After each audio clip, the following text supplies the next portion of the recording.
Muito obrigada, Sra. Presidente. Cumprimento o Sr. Doutor e a equipa que o acompanha aqui hoje, e também por ser o novo Presidente da Caixa e por o vermos aqui pela primeira vez neste papel. E começava por perguntar, a Caixa registrou prejuízos de 1.859 milhões de euros este ano, que se devem em grande parte a imparidades que foram registadas. A Caixa registrou imparidades de mais de 3 mil milhões, pelo que temos ouvido, que foi um aumento face ao primeiro semestre de 2016, mas menos do que aquilo que previa, aparentemente, o Dr. António Domingos. Nessa altura, em junho de 2016, o European Banking Authority revelou num relatório que o rácio das imparidades na Caixa era de 47% do crédito em risco, que se encontrava acima da média dos bancos portugueses, que eram analisados por esta entidade, e nessa altura esse rácio da média dos bancos portugueses era 44%. Por isso a minha primeira pergunta é se pode confirmar que este aumento se deve a uma alteração de critérios da própria Caixa Geral de Depósitos no registro de imparidades e não a decisões da administração anterior ou de uma possível deterioração da situação de crédito no segundo semestre de 2016.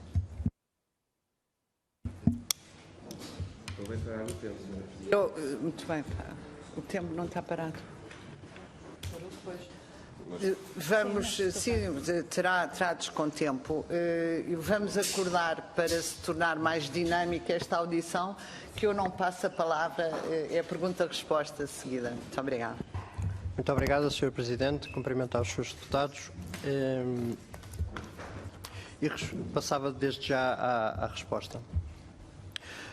A Caixa registrou prejuízos conforme referiu e penso que da sua pergunta havia a salientar dois aspectos. O primeiro foram de facto menores que os previstos no plano inicialmente entregue, uma vez que o plano foi feito com base numa estimativa com base em rácios do setor e rácios internacionais e, portanto, as imparidades registadas definitivamente passaram por uma revisão dos créditos, designadamente individual de todos os créditos acima de 3 milhões, que o anterior Conselho de Administração fez e que este Conselho de Administração reviu. O crédito, de facto, não teve uma deterioração desta magnitude nos 6 meses, mas houve uma recapitalização que levou, conforme é do conhecimento dos senhores deputados, a que houvesse uma entrada de capital na Caixa que tinha como pressuposto uma revisão dos ativos. E, portanto, o pressuposto que foi anunciado, logo penso que primeiro em julho e depois materializado em julho de 2016, depois materializado aqui nesta comissão pelo anterior Presidente da Caixa em 4 de janeiro, foi no sentido de que essa revisão dos ativos tinha que ser feita na ótica de um investidor privado que ia entrar no capital de um banco e, portanto, que teria que fazer um investimento significativo. Na prática, estamos a falar de uma capitalização que envolve, como é do vosso conhecimento, cerca de 4,9 mil milhões de euros. E, portanto, respondendo de novo à sua pergunta, há de facto uma alteração de critério que resulta precisamente da condição de recapitalização que foi indispensável ser feita nesses termos, segundo a Direção-Geral da Concorrência, para não ser considerada ajuda de Estado. Muito obrigada, Sr. Doutor. E então, tem alguma ideia do período em que poderão ter sido concedidos os créditos que causaram mais problemas à Caixa Geral de Depósitos, seja por representarem créditos em risco ou até conduzirem diretamente a imparidades, e poderá ter sido uma parte do motivo para esse risco estar relacionado com garantias insuficientes ou sobrevalorizadas?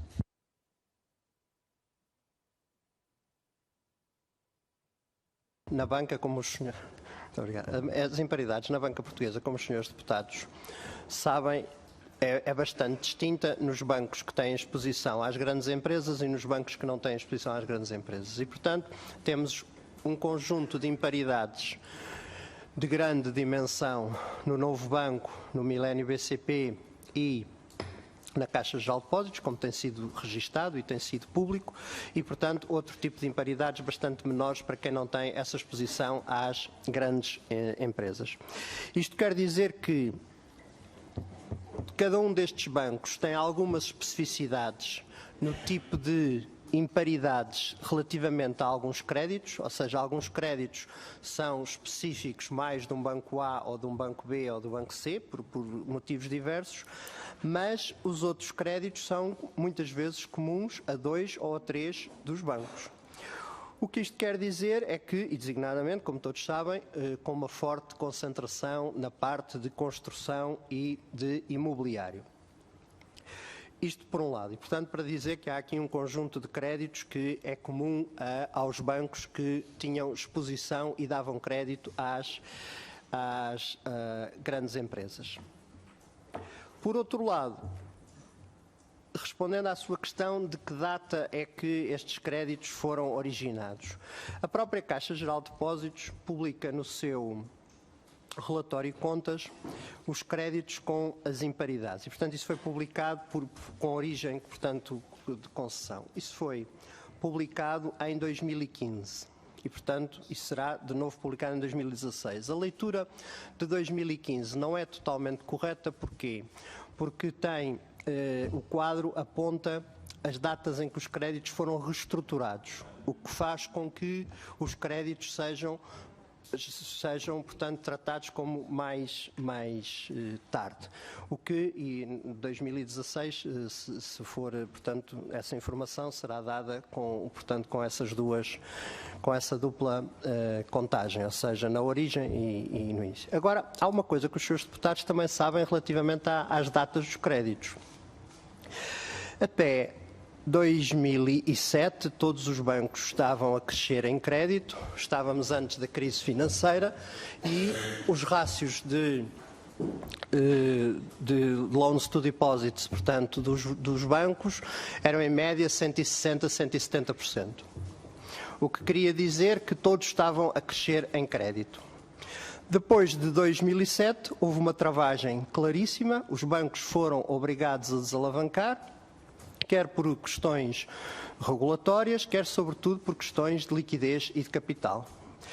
O que leva a que, depois de 2008, eu diria que, espero que também haja melhor critério sempre de uma forma crescente, ou seja, que se dê melhor crédito hoje do que o que se dava em 2008, que se dê melhor crédito em 2008 do que o que se dava em 2004, e assim sucessivamente, mas há uma razão que é inexorável. Depois de 2008, há muito menos possibilidade de haver concessões de grandes montantes. Certo? E isto aplica-se a toda a banca, não é à Caixa, não é ao Banco A, a toda a banca portuguesa, certo? Ou seja, há aqui uma questão de desalavancagem que os bancos tiveram que fazer e de menor possibilidade de novos créditos.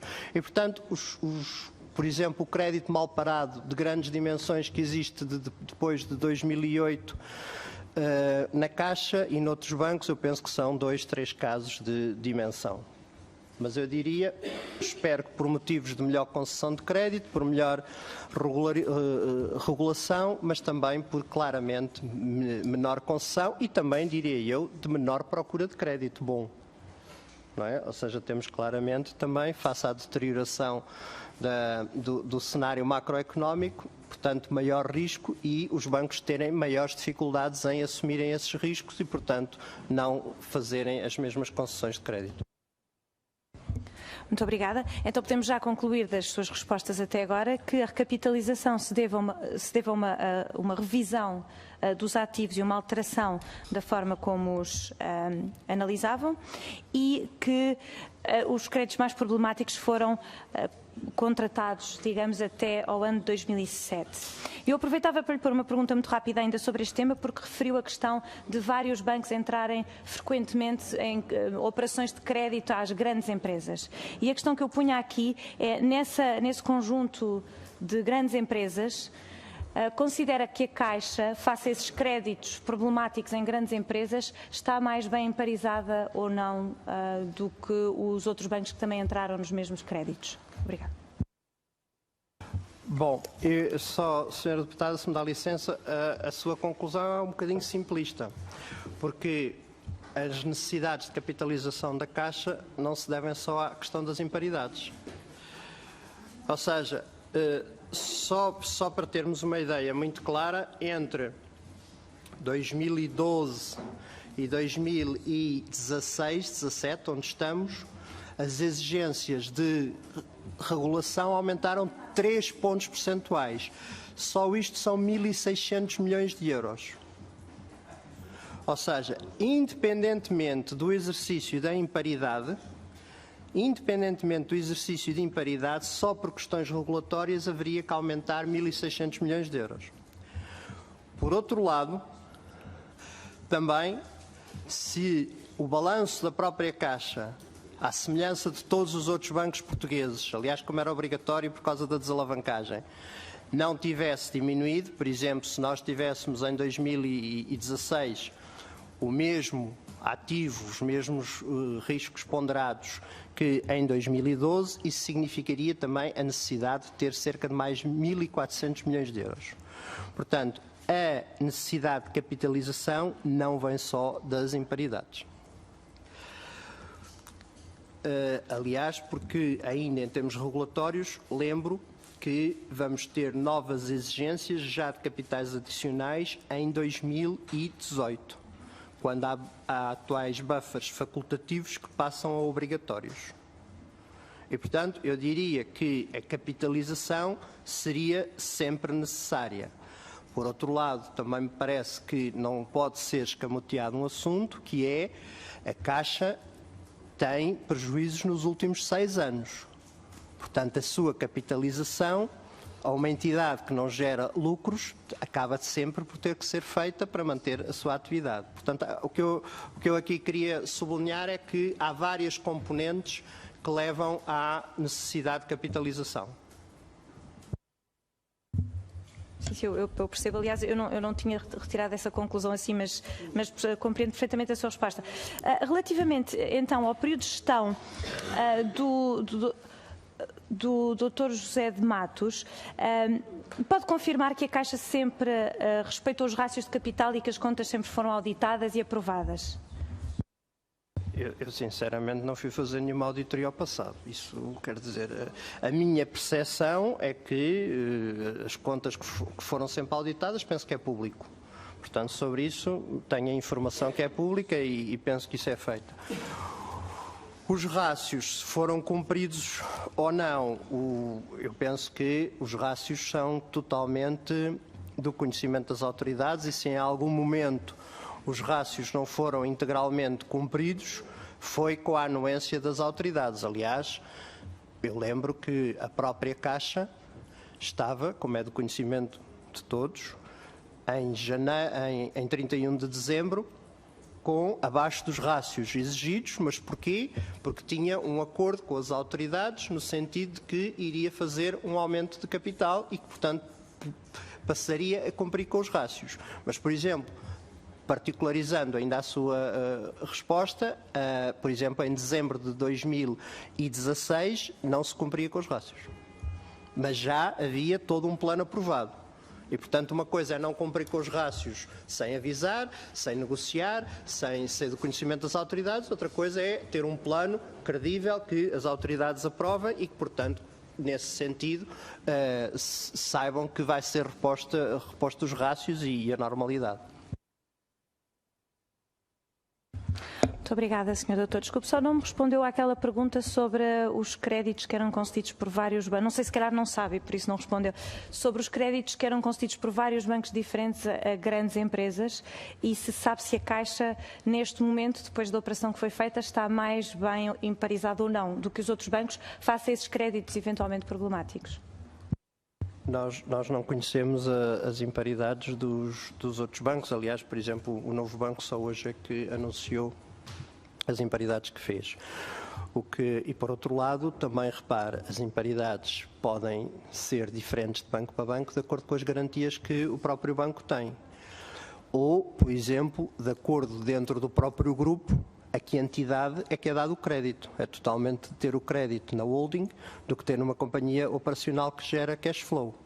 Portanto, quer dizer, pode haver, e há, com certeza, diferenças de imparidade relativamente a créditos que à mesma entidade por diferentes entidades bancárias. Muito bem, muito obrigada. Então, agora, para falar assim no presente, a Caixa tem prevista uma recapitalização que entre Estado e privados ascende a mais de 5 mil milhões de euros. E desse valor, o que eu gostava de lhe perguntar, até porque referiu há bocado, é o que é que corresponde às necessidades que são necessárias para cumprir os rácios, e eu diria, e não sei se sabe exatamente os montantes, mas até ao final eu penso que os rácios, a regulação estabilizará em 2019, é a percepção que eu tenho. Mas tem ideia de quanto deste capital é que serve para cumprir os rácios regulatórios? Vou tentar responder em duas partes. Portanto, a primeira, se eu bem percebo, é se esta administração entende que há capital em excesso. E eu tentarei... Certo. Bom, portanto, em termos de capital... Muito bem. Em termos de capital, o que é que temos? Temos, portanto, as tais maiores exigências regulatórias que já falámos. Temos exigências específicas que os senhores deputados sabem que existe para cada banco, de acordo com o seu nível de risco e de acordo com a sua própria posição sistémica, ou seja, um banco sistémico em Portugal, porque é disso que estamos a falar, não sistémico em termos europeus, mas sistémico em Portugal, tem requisitos de capital mais elevados. Por outro lado, um banco que no seu balanço tenha maior risco, tem requisitos mais elevados para o mesmo nível de ativos e para o mesmo nível de ativos designadamente ponderados do que outro banco que, para esse mesmo nível de ativos, esses ativos sejam de melhor qualidade. E, portanto, tudo isto são exigências de capital. Depois também, este próprio nível de risco do próprio banco é ponderado por vários aspectos. Um deles pela qualidade da sua carteira de crédito, mas, por exemplo, por outros fatores tão variados como, por exemplo, o nível de reação aos stress tests. Por exemplo, bancos que em toda a sua carteira de crédito tenham floor zero, têm muito menos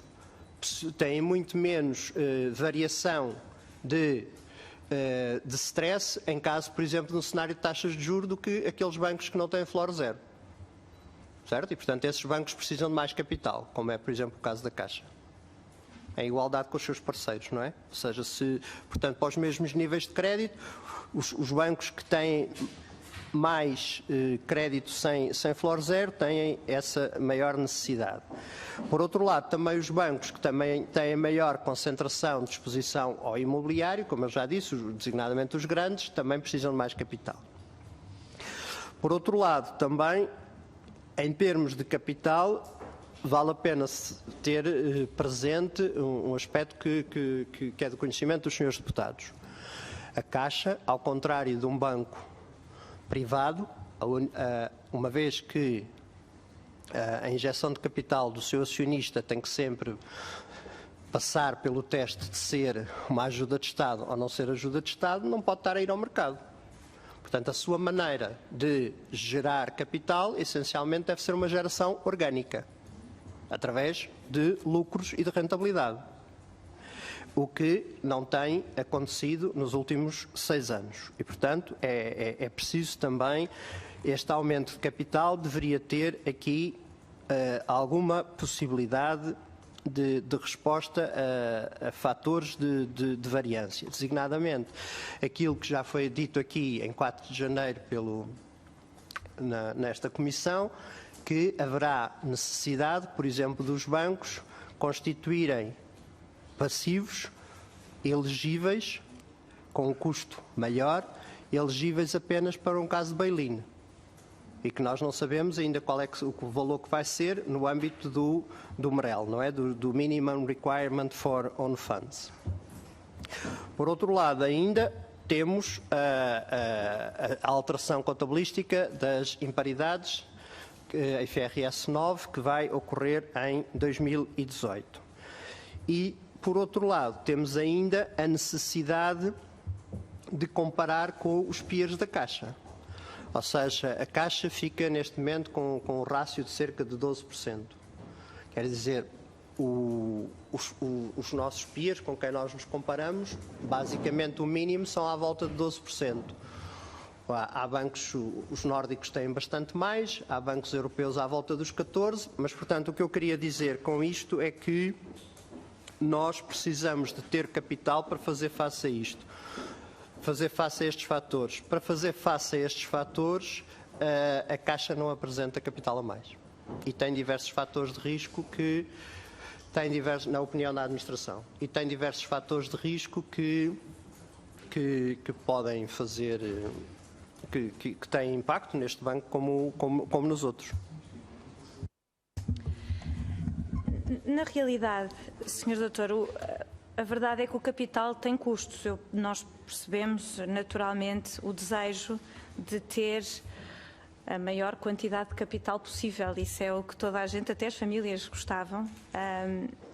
Mas na realidade o capital tem custos e é preciso sempre ponderar de uma forma muito cuidadosa quais são os benefícios face aos custos que representa esse capital.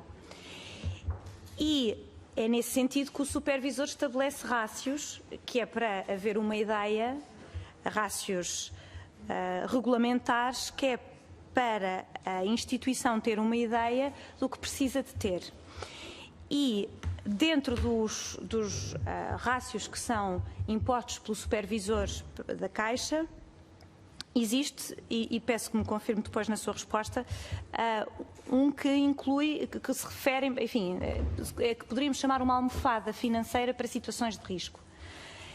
E, portanto, os rácios que existem, ou os rácios regulamentares que existem, já cobrem algumas situações de risco especiais e acautelam esses problemas. Portanto, a pergunta que eu ponho é, e ponderando bem os custos face aos benefícios, acho que nós, pelo nosso lado, pensamos em 3 custos que são importantes. Desde já os custos para os contribuintes, e falarei sobre isso um bocadinho mais tarde. Depois temos os custos para os trabalhadores da Caixa, porque, obviamente, quanto maior é o capital, em particular acima dos rácios regulatórios, mais é exigido em termos de reestruturação. E mais é exigido em termos de trabalhadores, de mandar trabalhadores embora, de fechar balcões e realmente ainda há uma dúvida, mesmo aqueles trabalhadores que permanecem na Caixa e que, mas pertencem a balcões que vão fechar, o que é que lhes vai acontecer? Isso também terá custos no futuro, vão ter que mudar as suas vidas, não é? Eventualmente para mudarem de balcão. E por isso, e para além disso ainda tem custos para os depositantes. Há maiores custos de deslocamento e há também um custo muito direto, que é o custo na remuneração dos depósitos e nas comissões, porque ainda em abril, comissões e outras operações, nós sabemos que o juro, neste momento o juro, eu estive a ver, confesso, o juro oferecido pela Caixa num depósito a 3 anos é 0,1%. É um bocadinho, enfim, reduzido. Os custos das transferências e dos cartões aumentaram todos em abril e o exemplo, mais um exemplo dos custos que estas operações têm, é que agora um pacote de cheques, que antes custava 16,5 €, subiu para mais de 18 €. Portanto, há todo um conjunto de custos para os trabalhadores, para os contribuintes, para os depositantes, e esses custos têm que ser ponderados com os benefícios de ter, obviamente, capital. Eu reparo que eu pessoalmente também gostava de ter muito mais capital na minha vida do que tenho, mas enfim, é o que é. E, portanto, gostava de ter o seu comentário sobre esta comparação.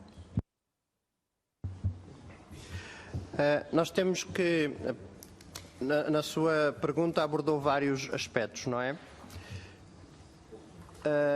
Vamos ver se eu consigo responder a todos. O primeiro é: o maior custo para os depositantes é o banco não ter capital. Não conheço nenhum custo maior do que esse.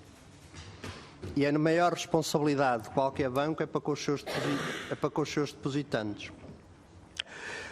Em segundo lugar, eu distinguia bem a questão da capitalização da questão da rentabilidade do banco. E elas estão ligadas, mas a capitalização é uma condição necessária para a rentabilidade do banco.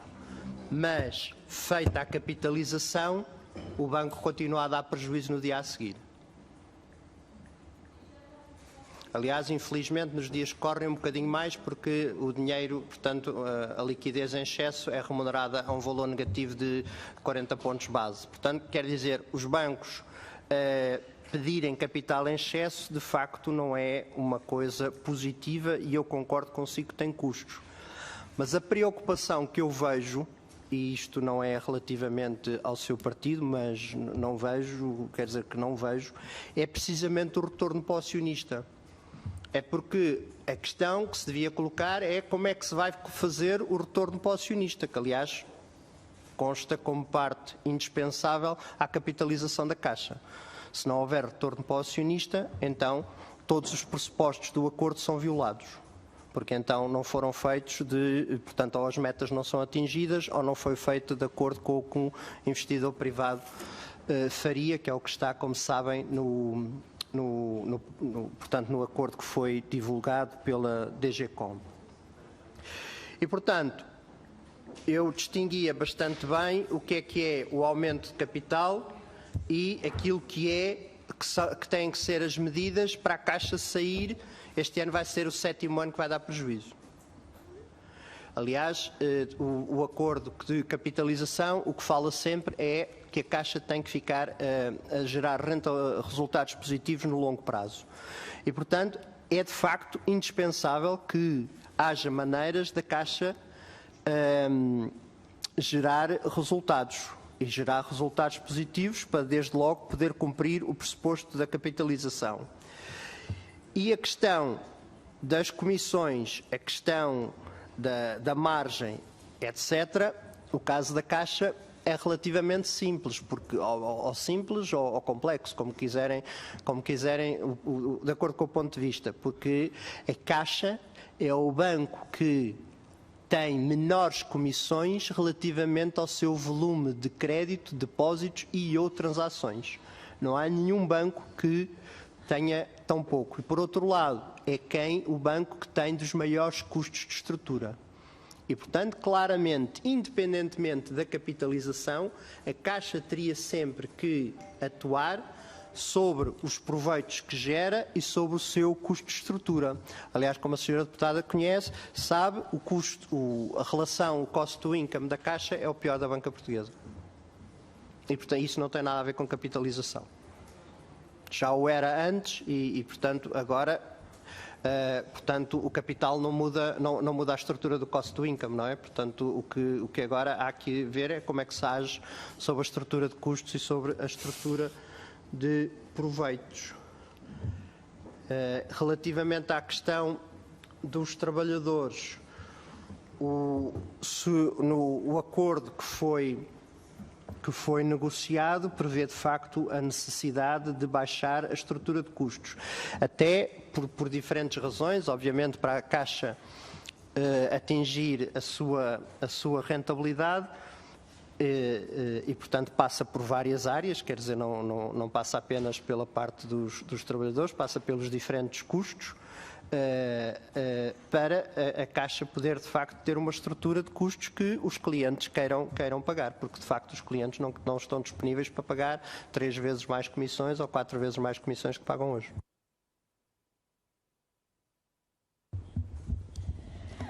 Sr. Doutor, nós temos então depositantes que recebem 0,1% e fizemos uma operação, a Caixa fez uma operação de 500 milhões de euros de colocação de dívida perpétua, que é altamente subordinada, e uma taxa de 10,75%, penso eu, que é a taxa exata.